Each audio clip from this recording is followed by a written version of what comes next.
మీ కళ్ళద్దాలిక పక్కన పెట్టేయండి. ప్రతి కంటి సమస్యకి బెస్ట్ సొల్యూషన్ ఇస్తుంది American laser eye hospital. Musi పరివాహక ప్రాంతాల్లో ఉన్నటువంటి ప్రజలను ఇక్కడి నుంచి తరలించేటువంటి కార్యక్రమంలో భాగంగా మూసీ పరివాహక నివాసితులైనటువంటి వారందరూ కూడా డబుల్ బెడ్రూమ్ ఇళ్లను కేటాయించేటువంటి విధంగా ప్రభుత్వం ముందడుగు వేసింది. దీనికి సంబంధించి తాజాగా ఒక జీవోను కూడా ప్రభుత్వం రిలీజ్ చేసింది.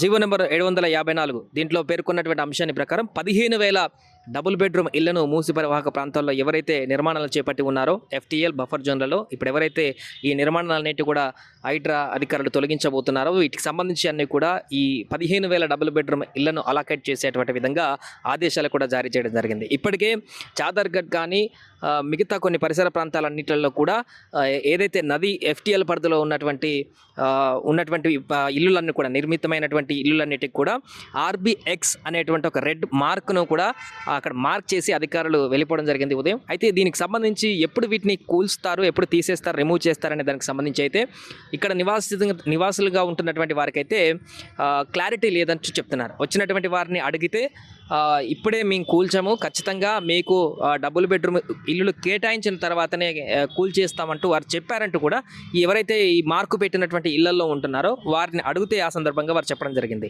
సో మొత్తానికి మనం ప్రస్తుతం చాదర్గఢ్ దగ్గర ఉన్నాం. ఇక్కడ ఎప్పుడు కూడా మూసి ఉప్పొంగినప్పుడు కూడా హెవీగా ఈ రోడ్డు వరకు కూడా వాటర్ ఫ్లోటింగ్ వచ్చేటువంటి పరిస్థితి మనం చూస్తుంటాం. మూసీ నదిలో పైన గేట్లు ఎత్తినప్పుడల్లా కూడా ఇప్పుడు మనం నిల్చున్నటువంటి ప్రాంతం అంతా కూడా ఉప్పొంగేటువంటి పరిస్థితి ఉంటుంది. అంటే మూసీ నది అనేది కూడా ఇక్కడ చాలా వరకు ఆక్రమితమైంది అనేది సుస్పష్టంగా మనకు కనపడుతుంది. మూసీ నదిలోనే చాలా వరకు నిర్మాణాలు ఇక్కడ ఎక్కువగా కనిపిస్తూ ఉంటాయి. దీంతో పాటుగా బఫర్ జోన్లలో ఏదైతే 50 మీటర్ల పరిధి అని చెప్పేసి ప్రాథమికంగా అంటున్నారు, దానికి సంబంధించిన కన్ఫర్మేషన్ రానప్పటికీ కూడా 50 మీటర్ల పరిధి వరకు ఉన్నటువంటి నిర్మాణాలకు కూడా తొలగించేటువంటి విధంగా కార్యాచరణ చేయబోతుంది. ప్రస్తుతం మాత్రం ఏదైతే ఎఫ్టీఎల్ పరిధిలో నది మూసీ నది పరివాహకంగా అంటే పక్కనే ఉన్నటువంటి నిర్మాణాలు అయితే ఏదైతే ఉన్నాయో ఆ నిర్మాణాలన్నిటికీ కూడా అక్రమంగా వెలిసినటువంటి నిర్మాణాలన్నిటికీ కూడా ఆర్బిఎక్స్ అనేటువంటి రెడ్ మార్కును వేసి వారిని ఇక్కడి నుంచి తరలించేటువంటి ప్రక్రియలో భాగంగా వాళ్ళు వేసినటువంటి పరిస్థితి చూడొచ్చు. మనం ఈ ఉన్నటువంటి ఆల్మోస్ట్ నదుల్లోనే కనిపిస్తున్నాయి ఇవన్నీ.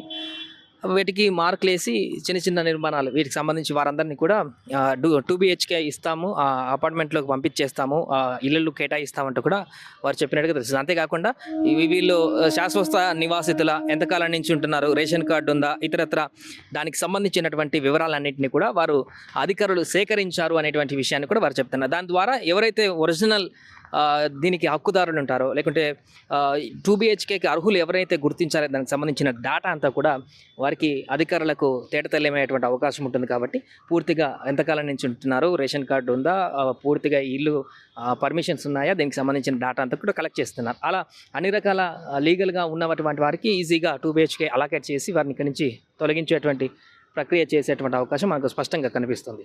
చూడొచ్చు ఈ ఏరియాలో చాదర్గఢ్లో ఉన్నటువంటి మూసీ నగర్ అనేటువంటి ఏరియాలో మొత్తం కూడా చాలా ఇళ్లలో కూడా ఆర్బిఎక్స్ అనేటువంటి మార్క్ని ఇక్కడ వాళ్ళు పెట్టడం జరిగింది. సో ఇప్పటికీ కొన్ని డబుల్ బెడ్రూమ్లను కేటాయించారు, వాటిని తక్షణమే వీళ్ళని అందులోకి పంపిస్తారు. తాజాగా ప్రభుత్వం కొన్ని ఆదేశాలు కూడా జారీ చేసింది. మిగతా 15,000 వరకు కూడా ఇళ్లను వీళ్ళకి కేటాయించాలంటూ కూడా తాజాగా ఒక ఆర్డర్ని పాస్ చేయడం జరిగింది. దీంతో ఎవరైతే ఆందోళన చెందుతున్నటువంటి వారందరికీ కూడా ఒక భరోసా ఇచ్చినట్టయితే మనకు కనిపిస్తుంది. 15,000 కొత్త 2 BHK హౌసెస్ని శాంక్షన్ చేసినటువంటి నేపథ్యంలో వారందరిని అక్కడికి తరలించిన తర్వాతనే ఈ ప్రక్రియ మొదలవుతుందనేటువంటి ఒక అంశం అయితే మనకు తెలుస్తుంది.